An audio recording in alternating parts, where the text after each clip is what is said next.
Hi guys, kain po tayo. Ito na yung niluto kong sinigang na makarel. Nilagyan ko siya ng udong at saka kangkong. Ang sarap niya guys.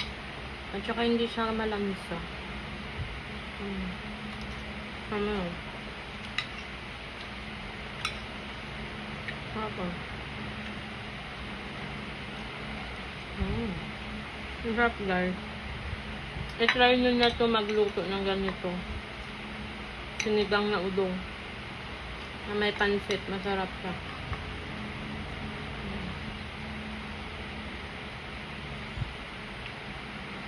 Ayan guys.